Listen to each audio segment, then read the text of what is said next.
దేవుని పరిశుద్ధ నామమునకు మహిమ కలుగునుగాక. ప్రియులారా, ప్రభునామన మీ అందరికీ వందనాలు తెలియజేస్తూ ఉన్నాను. దేవుని వాక్యము ధ్యానిందాము. లూకాసు వార్త 19వ అధ్యాయము 17వ వచనం. అతడు, భళా మంచి దాసుడా, నీవు ఈ కొంచెములో నమ్మకముగా ఉంటివి గనుక 10 పట్టణములు మీద అధికారివై ఉండమని వానితో చెప్పాను. ప్రియమైన దేవుని బిడ్డలారా, పరిశుద్ధాత్మదేవుడి ఉదయకాల సమయంలో మనతో మాట్లాడుచున్నారు. యేసు ప్రభువారు బోధిస్తున్న దినాలలో ఈ ఉపమానం ఆయన ప్రజలకు బోధిస్తూ ఉన్నారు. ఇక్కడ ఒక రాజును గూర్చి వ్రాయబడింది. ఆయన రాజ్యమును సంపాదించుకున్నటకు దూరదేశానికి వెళుతూ ఉన్నాడు. అయితే ఆయన 10 మందిని పిలిచి 10 మీనాలు ఇచ్చి ఒక్కొక్కరికి చెబుతూ ఉన్నాడు. ఆయన, నేను వచ్చేటప్పుడు ఈ ఒక్క మీనాను బట్టి మీరు అనేకమైన వ్యాపారాలు చేసి సంపాదించాలని చెప్పి నేను వచ్చిన తర్వాత లెక్క చూస్తానని ఆయన చెప్పి వెళ్ళిపోయారు. ప్రియ స్నేహితులారా, గుర్తిస్తున్నారా? ఆలోచన చేస్తున్నారా? దేవుడు ఒక తలాంతిని వారికి ఇచ్చారు, ఒక మీనాను వారికి ఇచ్చారు. అయితే ఆ మీనాను పట్టుకుని వాళ్ళు వెళ్ళి నిర్లక్ష్యముగా లేరు. చురుకుగా, నమ్మకంగా, శ్రమిస్తూ, కష్టపడుతూ వ్యాపారము చేసి 1కి 10 మీనాలు సంపాదించి తిరిగి రాజు వచ్చేటప్పుడు వీరు సిద్ధపడి ఉన్నారు.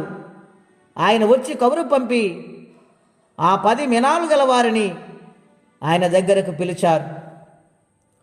మొట్టమొదటి వ్యక్తిని రాజుగారు అంటూ ఉన్నారు, నీకు మీనా ఇచ్చాను, నీవెంతవరకు ప్రయాసపడి సంపాదించావనప్పుడు ఆయన వినయ విధేయతతో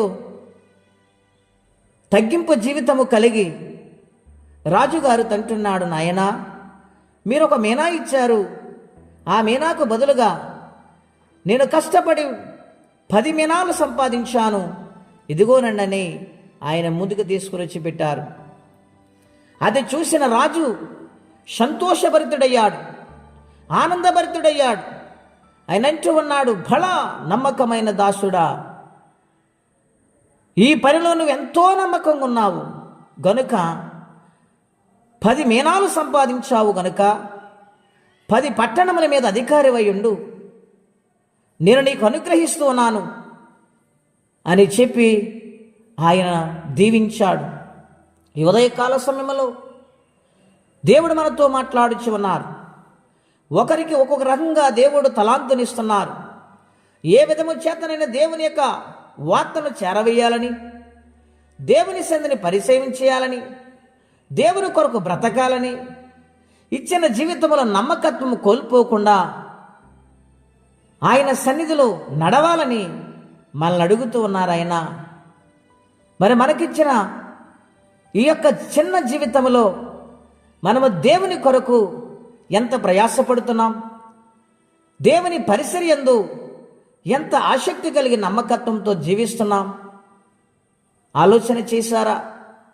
కొరింథీ పత్రికలో వ్రాయబడింది, కొందరిని పరిచారకులుగా, కొందరిని కాపరులుగా, కొందరిని పరిచర్య చేయువారిగా దేవుడు నియమించారు. ఆ విధముగా మనకు కూడా దేవుడు కొన్ని తలాంతులు ఇచ్చారు. వాటిని ఉపయోగించుకొని మనము దేవుని సందులో సాగిపోతే మనలను, మన కుటుంబాలను దేవుడు దీవిస్తారు. రెండవదిగా ఆయన రాజ్యములో చోటు అనుగ్రహిస్తారు. గనుక నిర్లక్ష్యముగా ఉండవద్దు, కష్టపడే వారిగా ఉందాము. ఆత్మీయతలు ఇంకనూ బలపరచబడి దేవుని కొరకు పనిచేవారిగా మారదాం. ఈ యొక్క ఉదయకాల సమయంలో అటువంటి జీవితం ప్రతి ఒక్కరూ కలిగి ఉండాలని ప్రభు పేట మనవి చేస్తూ ఉన్నాను. అబ్రహాముని పిలిచినప్పుడు నమ్మకముతో ఆయన దేవుని సందులో సాగిపోయాడు గనుక అది అతనికి నీతిగా ఎంచబడింది. గొప్పవాడిగా మారాడు. ఆయన అంతగా ఆశీర్వదించారు. మన జీవితంలో కూడా దీవించటానికి ఆయన ఇష్టపడుతున్నారు. మరి మనము ఆయన సన్నిధిలో నమ్మకంగా ఉంటున్నామా ఆలోచన చేయాలని ప్రభు పేట మనవి చేసి ఈ మాటలు నేను ముగిస్తున్నాను. ప్రార్థనండి. అత్యంత కృప కలిగిన దేవా, ఘనమైన మీ నామం కొరకే వందనాలు. ఈ ఉదయకాలము నాయన మేము నమ్మకం ఉంటున్నామని మీరు ప్రశ్న వేసినప్పుడు మేము సమాధానం చెప్పేవారు ఉండాలి, కానీ మౌనంగా ఉండటానికి ఏమాత్రం వీలు లేదని ప్రేమతో హెచ్చరించారు. కాబట్టి నీ పనిలో, నీ సన్నిధానములో యథార్థంగా బ్రతుకు వారిగా మమ్మల్ని మార్చండి.